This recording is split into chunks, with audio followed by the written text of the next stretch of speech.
नहीं, मुसलमानों को पहले भी समझ में आ रहा था, लेकिन मुसलमान मीडिया से दूर रहता था, अंदरूनी तौर पे काम करता था। मगर अब उसने मीडिया की ताकत को समझ लिया है, इसलिए आप लोगों के सामने आना उसे अब ज़रूरी हो गया है। आनंद हेगड़े का भी शायद टिकट काट दिया। तो ऐसा नहीं है, देखो देश का विकास करना है ना, तो सबका विकास करना पड़ेगा, समझे क्या?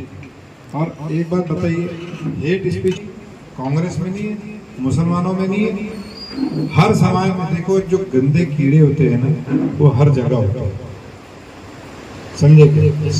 कानून तो सबके लिए है, कायदा है। जैसा है कि जब वो सर जो है आप वोट किसको देते हैं? आपकी सुरक्षा करने कोई क्यों नहीं आता?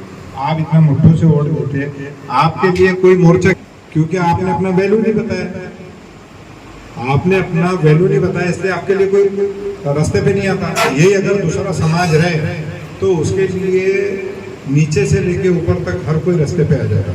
सर हम मुत्तहिद हो कि आपके लिए मतलब आपके ऊपर भरोसा है, इसलिए ये सवाल किए जा रहे हैं कि ये ऊपर जब ये बात की जाती है तो वो जमीन पे बहुत तेजी से इम्प्लीमेंट होता है उस देश का, और उससे जो है दहशत है, एक तरह से लोग डरे हुए हैं, क्योंकि जब वही चीज का एक्शन का कुछ रिएक्शन सिर्फ बात करने पे आता है तो उसके ऊपर सेडिशन लगाया जाता है और उनके ऊपर सेडिशन नहीं लगाया जाता है। ये एक बात है।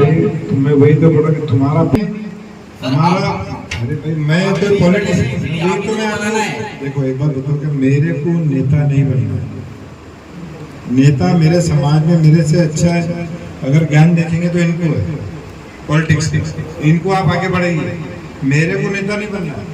मैं तो आपकी मदद करने के लिए आया, आपको पावरफुल कैसा बना उसके लिए आया, मैं आपको आपका अधिकार दिलाने के लिए आया। मैं भाई नेता बन, तो मेरे को नेता नहीं बनना, नेता है ना हमारे समाज में, नेता की कमी नहीं है, उनको आप आगे बढ़ाइए, मेरे को नेता बना के।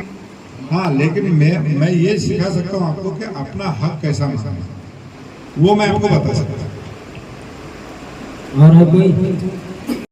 असल में आज का हमारा प्रोग्राम का टॉपिक था बोल के लब के आज़ाद हैं तेरे, यानी कुछ सवालात थे जो यहाँ के इमामों, यहाँ के दानिश्वर, यहाँ के बुद्धिजीवी के थे।